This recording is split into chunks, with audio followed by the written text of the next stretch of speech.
Um relatório divulgado pela ONU em 2021 mostra que após 5 anos de relativa estabilidade, a fome no mundo passou por um aumento significativo em 2020. Segundo o documento O Estado da Insegurança Alimentar e Nutrição no Mundo em 2020, elaborado por 5 agências da ONU, no ano retrasado, até 811 milhões de pessoas sofreram com a fome, um aumento de cerca de 161 milhões em relação a 2019.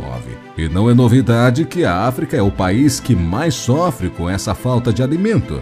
Mas, ironicamente, o Egito, que é predominantemente ocupado pelo escasso deserto africano, nunca chega a essas manchetes de fome. Em novembro de 2021, o ministro egípcio da Agricultura anunciou que o Egito alcançou a autossuficiência na produção de peixes e agora ocupa o primeiro lugar na piscicultura da África e o 6º globalmente.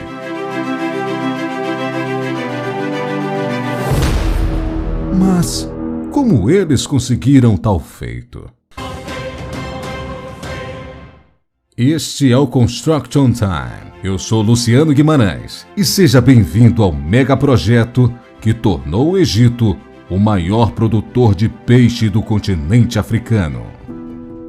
No último século, as autoridades egípcias decidiram diversificar as fontes de alimento. Eles perceberam que, devido às alterações climáticas e às atividades humanas, o fluxo das águas do Nilo estava cada vez menor e o nível de poluição só cresce.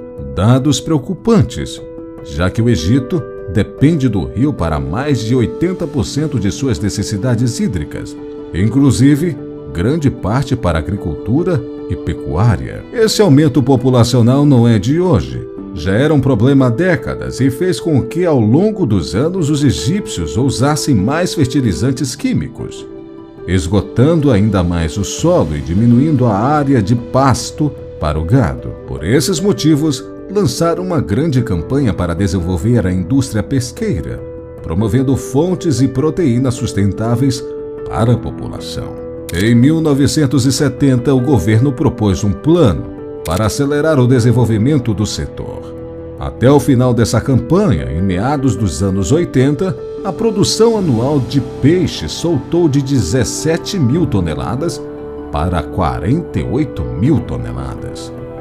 Durante esse período, foram construídas 4 grandes incubadoras de peixes, 6 tanques e 5 tanques de coleta de peixes juvenis. Em um período relativamente curto, o Egito teve êxito em diversificar seus recursos alimentares, além de gerar milhares de empregos no setor, desde funcionários a proprietários de fazendas privadas alugadas pelo Estado. E quem mais se beneficiou com esse aumento drástico na população foi a população mais pobre, já que os preços tiveram uma redução significativa no mercado interno, tornando os peixes cultivados a principal fonte de proteína dessa população. Mas, apesar dos esforços, o desafio era muito grande. A população do país mais que duplicou nos últimos 40 anos. O Egito acabou que não conseguiu cobrir toda a sua demanda doméstica de peixes, até recentemente. Então, para alcançar sua autossuficiência na produção de peixes e, quem sabe, até iniciar uma produção de exportação, o governo do país percebeu que iria precisar de medidas mais drásticas. Então, em 2017, iniciou o projeto El Pharaohs, com o objetivo ousado de construir o maior complexo de produção de peixe em grande escala do continente.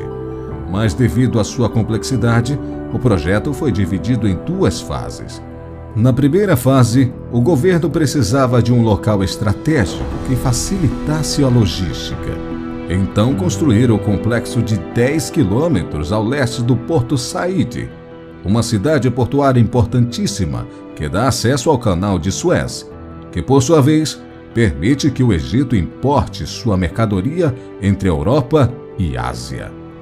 Com o local escolhido, iniciou-se o processo preparatório, que inclui o estudo da área, análise de amostras do solo e das rochas e a medição dos níveis da água. Com base nesses dados, foi desenvolvido um projeto gigantesco, 700 lagos ocupam mais de 8.000 hectares, várias docas medindo 9.600 metros quadrados, para acomodar 6 barcos de pesca com mais de 30 metros de comprimento cada. Já para a construção dos reservatórios artificiais, foi necessário escavar 500.000 metros cúbicos de terra, enterrar cerca de 1,5 milhões de metros cúbicos, construir encostas artificiais com comprimento maior de 100 quilômetros e despejar concretos em grandes superfícies, que totalizam mais de 7.000 metros quadrados. Mas, para o funcionamento de todo o ecossistema, ainda foi necessário construir um complexo de estruturas auxiliares para garantir a autossuficiência e autonomia de trabalho. Então, além dos reservatórios, foram projetados plantas para o processamento dos peixes, produção de gelo, produção e embalagem de ração, bem como vários laboratórios veterinários e de incubação que foram construídos no território da mega construção. A propósito, várias tecnologias inovadoras foram usadas na construção dos reservatórios artificiais e nos canais de suprimento. Uma delas foi o uso de materiais geossintéticos como revestimento no fundo dos reservatórios. Uma geomembrana sem componentes químicos de baixa permeabilidade foi colocada entre a areia comprimida e concreto, possibilitando que o volume de água permaneça constante nos canais e reservatórios. Além disso, se torna uma barreira contra a água subterrânea, que teoricamente pode poluir a água. As expectativas são que esse megaprojeto vai gerar emprego para mais de 10.000 especialistas de várias áreas da atuação, que naturalmente vai ajudar a situação econômica na região e a longo prazo vai tornar possível o plano do governo egípcio de proporcionar a toda a população do país proteína acessível e de qualidade até 2030, também tornando possível a exportação para o Oriente Médio e a Europa. Atualmente, esse projeto já se tornou o maior cuidadouro de peixes da África. Depois dessa mega construção, o Egito se tornou o produtor autossustentável e um importante importador na sua região, além de evitar conflitos e agressões dos países vizinhos, já que muitos pescadores tinham que ir muito mais longe no oceano, devido à diminuição da população de peixes, causada pela pesca ilegal descontrolada na costa. Esse é um exemplo de como a humanidade pode ser inovadora na procura de novos recursos, salvando milhões de pessoas da fome. E como essa mega infraestrutura está sendo implementada pelo Estado egípcio, tende no futuro a desenvolver este setor na nação africana. Este foi o megaprojeto que tornou o Egito o maior produtor de peixe do continente.